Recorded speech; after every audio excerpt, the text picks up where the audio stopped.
Olá, minha querida amiga, querido amigo, sejam todos bem-vindos mais uma vez para o estudo da palavra do nosso bom Deus. Hoje vamos estudar um tema muito lindo de ser estudado, pois trata do cuidado que nós todos devemos ter com o nosso corpo.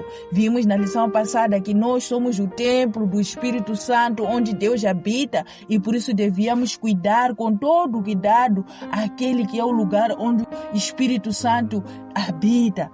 E nós todos percebemos claramente esse assunto na lição passada. Hoje, porém, queridos, queremos perceber de que maneira nós podemos cuidar desse templo do Espírito Santo onde Deus habita. E hoje vamos descobrir algo muito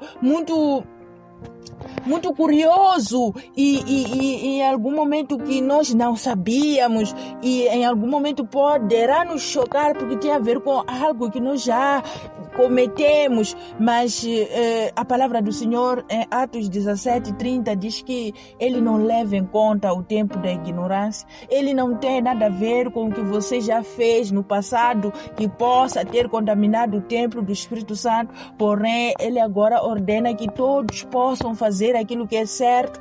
Tiago 4, versículo 17 também nos diz claramente: aquele que sabe fazer o bem e não faz, ele se torna pecador. Portanto, queridos, se você não sabia do que nós vamos tratar hoje, não se preocupe, porque quando você for a saber, Deus aí é que sim vai querer que você realmente faça o que você sabe. Então, o que você fez no passado não interessa, Deus não leva em conta, você está perdoado, mas agora você terá que tomar uma decisão, e esse estudo vai abrir os seus olhos, vai fazer você perceber que você poderia ter mais saúde, poderia ser uma pessoa feliz, uma pessoa com longevidade, se você simplesmente soubesse como tratar desse teu templo que é sagrado. Neste momento convido você a orarmos para melhor compreendermos esse tema. Querido Pai, querido Deus que habita nos altos céus, louvado e exaltado seja teu nome. Neste momento entramos na tua presença, Pai, pedimos luz e compreensão desse tema muito polêmico no meio cristão, porém bíblico, Pai. Envia o teu Santo Espírito para cada irmã, cada irmão que neste momento nos acompanha, para que possa compreender melhor esse tema. Seja feita a sua vontade na vida de cada um, em nome de Jesus. Amém.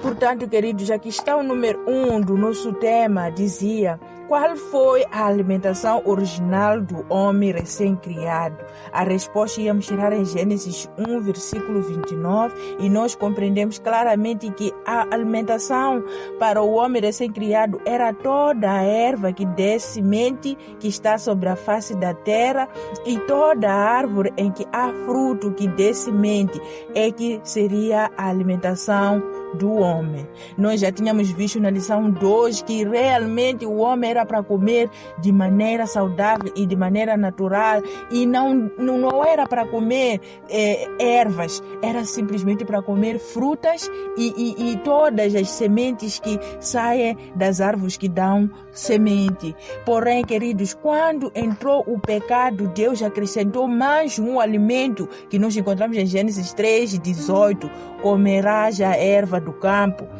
Além de comer frutas e sementes que saíam das árvores que dão sementes, agora, depois do pecado, o homem iria comer a erva do campo. A erva do campo, queridos, como nós já havíamos visto em Gênesis 1, versículo 30, era somente para os animais.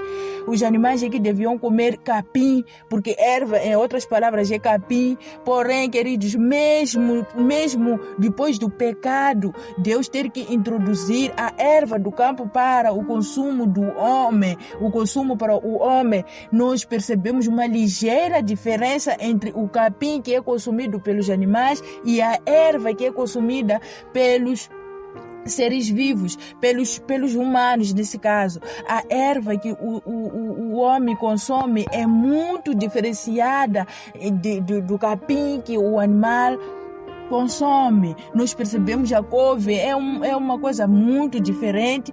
A própria folha de abóbora é uma coisa muito diferente do capim. É uma erva mais preparada para o ser humano. Portanto, muitos de nós não gostamos de coisas verdes, mas essas coisas verdes foram introduzidas para o ser humano justamente por causa do pecado, porque a partir do momento em que o homem passaria a pecar, ele agora teria doenças. E você já viu um animal quando está doente, muitas das vezes come a erva e em algum momento fica curado. Essa erva do campo que foi introduzida agora para que o homem comece e ajudar ao próprio homem na cura das doenças que agora passaria a ter. Notamos, portanto, que tanto a erva do campo, assim como as frutas e sementes que tinham sido introduzidos logo que o homem foi criado lá no Jardim do Éden, tudo compõe uma alimentação saudável. E nós percebemos claramente que os homens, por causa desse tipo de alimentação, eles viviam muitos anos. Adão, por exemplo, viveu 930 anos. Matusalém viveu 969 anos. Sete viveu 912 anos e muitos outros que nós encontramos na Bíblia viviam muitos longos anos. Percebemos com isso, queridos, que a obediência à lei de Deus e às leis de saúde produz longevidade e qualidade de vida. Você vive mais tempo quando tu te alimentas de como Deus ordenou. Porém, queridos, em algum momento esse tipo de alimentação teve que mudar. O que causou a mudança de alimentação foram as consequências que o dilúvio trouxe à humanidade.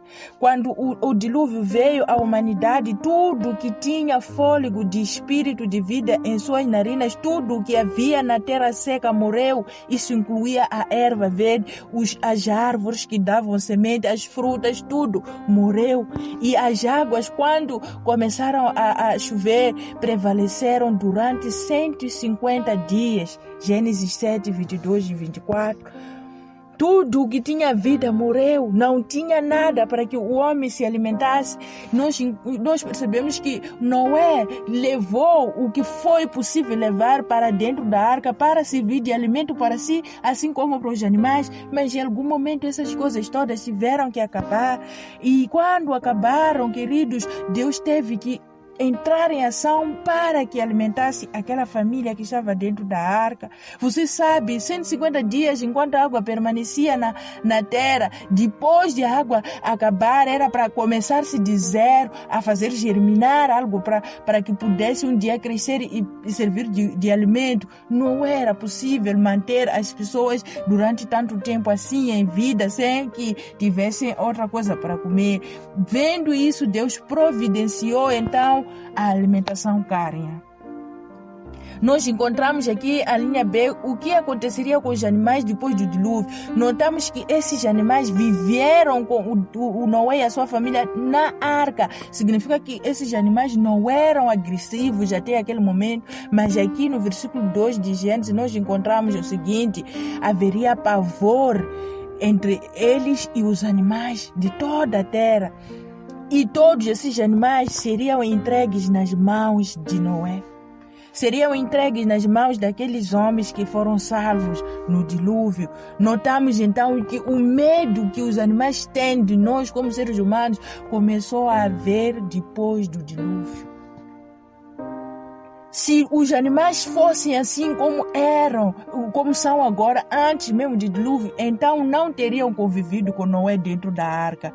Porém, os animais ainda eram bondosos, mas por causa da situação que iria acontecer depois do dilúvio, os animais, Deus fez com que eles agora fugissem do homem. Mais do que isso, eles seriam comidos pelo homem.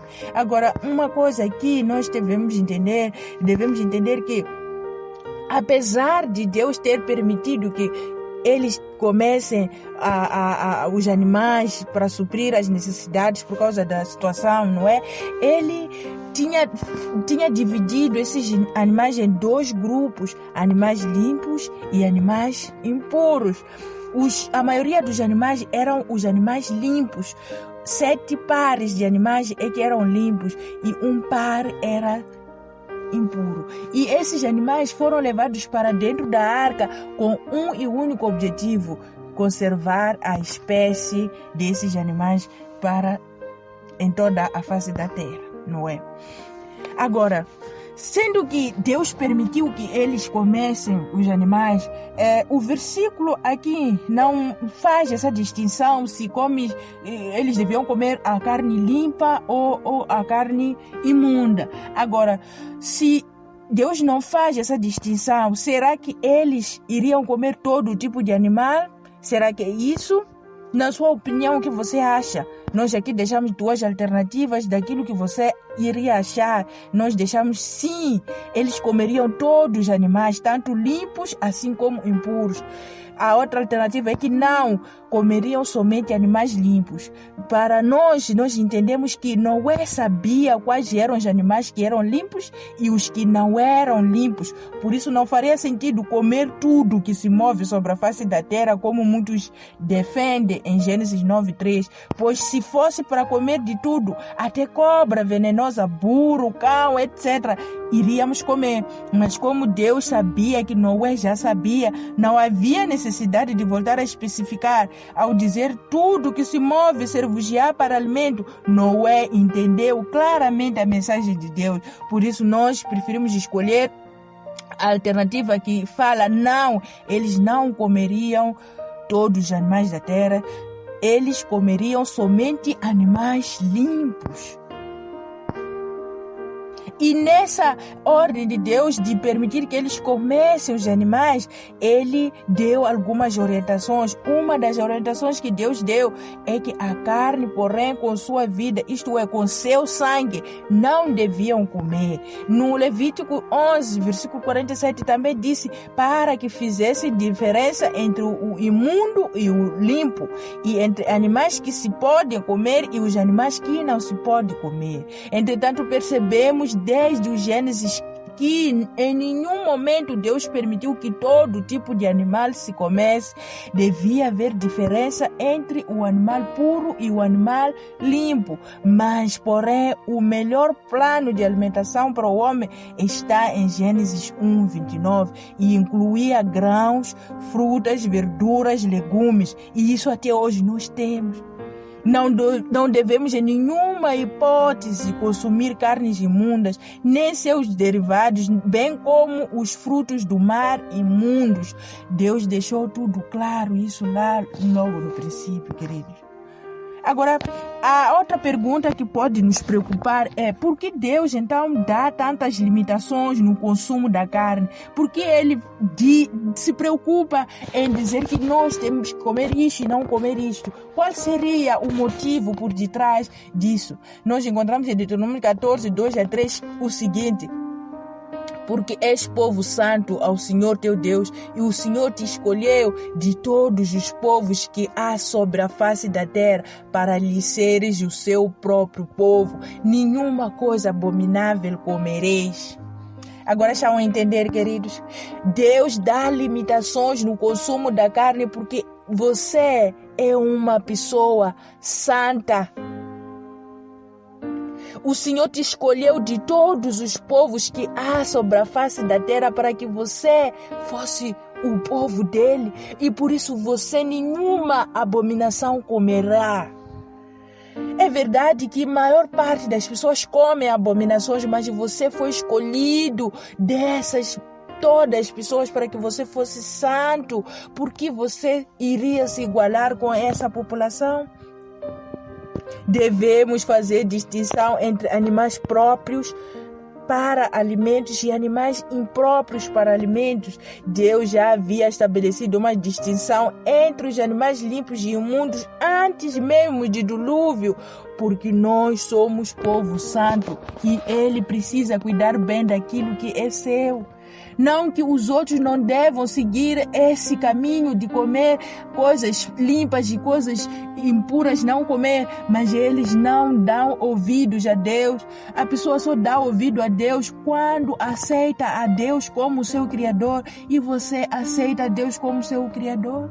Então, se você aceita a Deus como seu Criador, Deus está te mostrando a maneira como você deve cuidar do seu corpo. Você aceita isso? quais são então as características desses animais limpos que nós devemos comer e quais são as características dos animais impróprios para a alimentação do homem nos versos que nós lemos em Levíticos 11, de 2 a 12? Quais são? Nós vamos perceber claramente aqui que as características são bem claras e os animais também são especificados pelo próprio Deus para nos elucidar as características daqueles animais que são limpos. Nós encontramos que todo o que tem unhas fendidas e a fenda das unhas se divide em duas e rumina, esses sim nós podemos comer.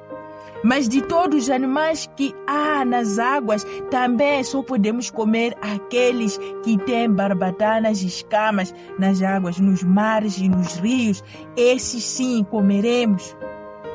Mas você pode ler com mais calma para perceber claramente os animais que você pode comer e os animais que não pode comer. Agora aqui temos os animais que não podemos comer. De maneira clara, Deus deixa claro que o porco nós não devemos comer em nenhuma hipótese. E ainda acrescenta, diz que nós nem devemos tocar no seu cadáver.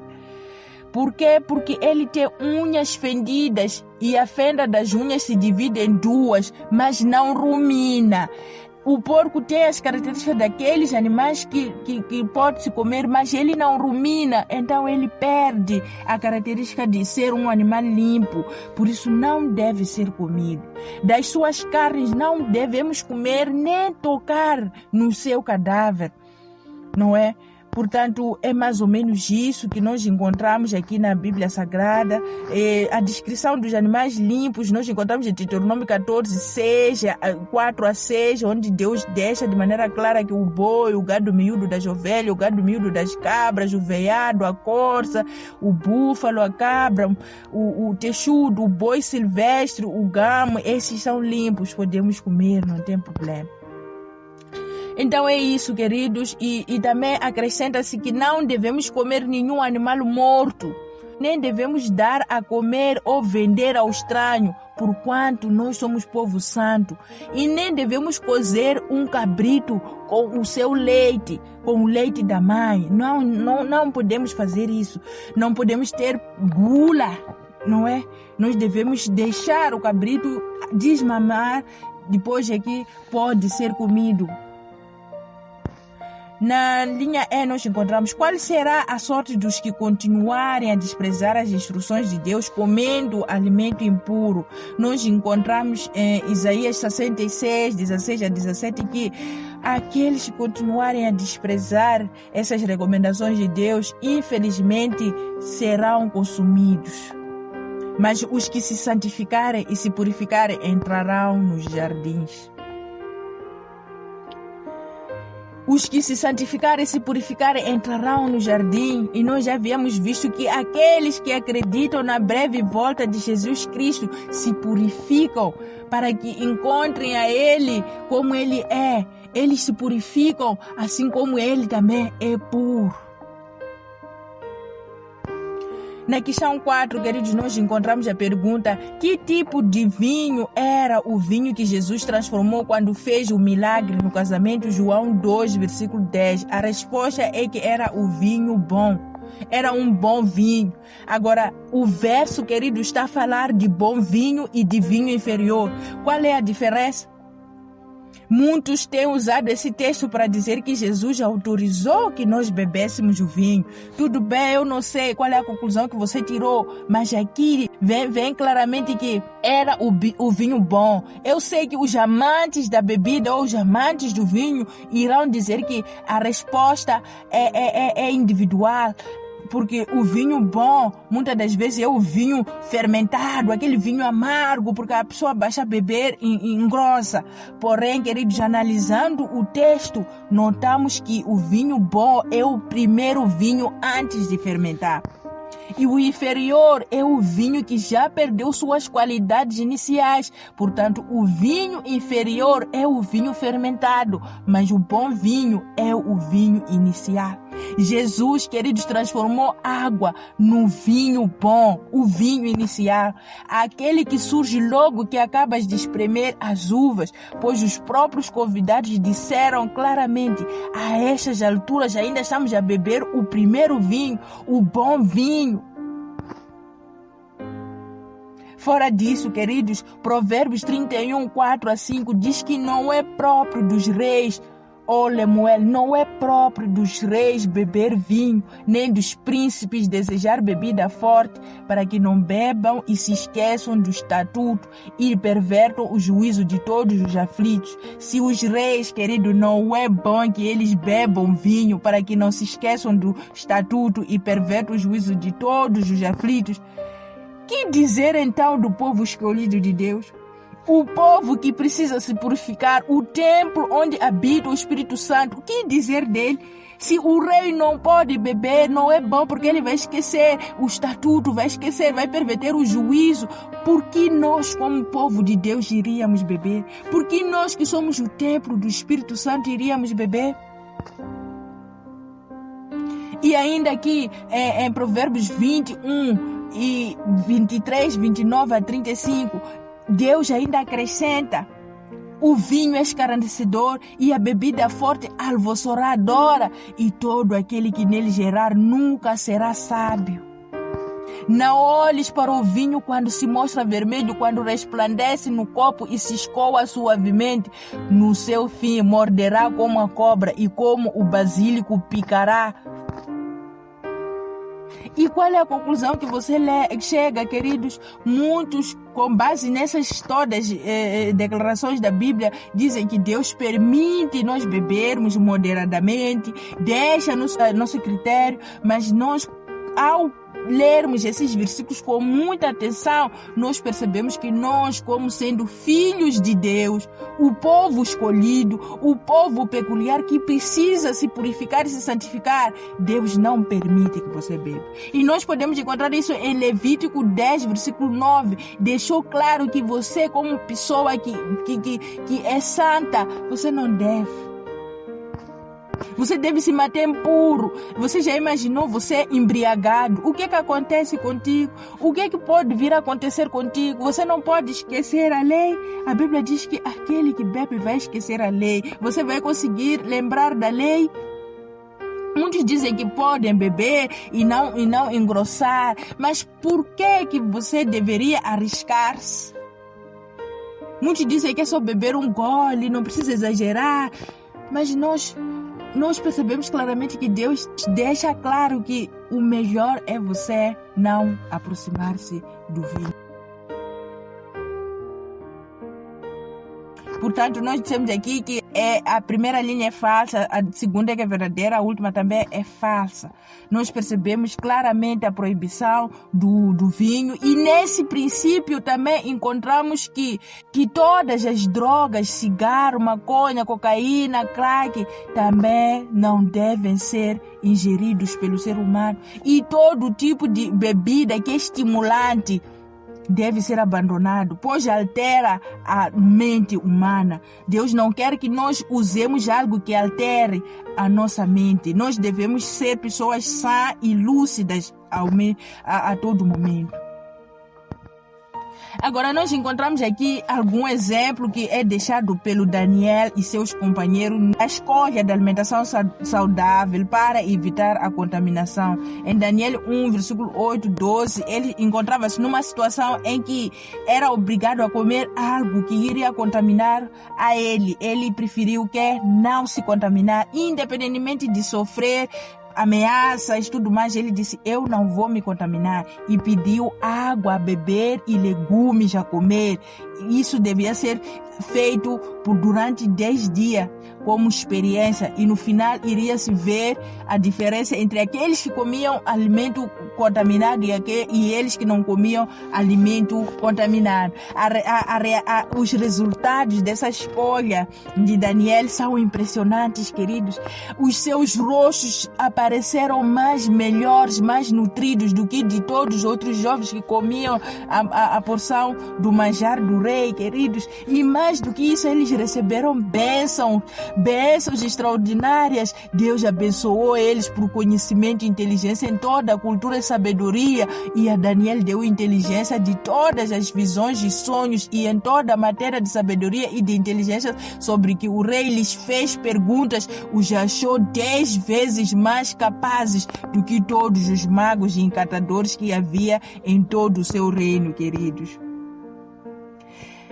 Eles eram 10 vezes mais do que toda a população que estava ali presente. Imagina isso acontecer com você. Imagina isso acontecer com você. O contexto da história de Daniel não é direcionado a ensinar como nos alimentar, mas o contexto nos mostra que a decisão que devemos tomar, nos mostra que decisão devemos tomar quando formos submetidos a uma situação de contaminação. Nós devemos preferir escolher obedecer a Deus do que nos submeter a contaminar o nosso corpo. 1 Coríntios 10:31 diz que tudo que nós fazemos devemos glorificar e orar a Deus quando cultivamos uma boa saúde, desenvolvemos uma mente lúcida que nos torna mais aptos para ouvirmos a voz de Deus. Não é de admirar esses jovens terem sido sábios em toda a matéria, pois a mente deles estava lúcida. Talvez você, por falta de conhecimento, fez uso de certas coisas que a Bíblia condena. Saiba que Deus perdoa você. Ele não leva em conta o tempo da ignorância, porém agora quer que você faça a diferença. Ele quer que você faça a diferença. Você fará isso?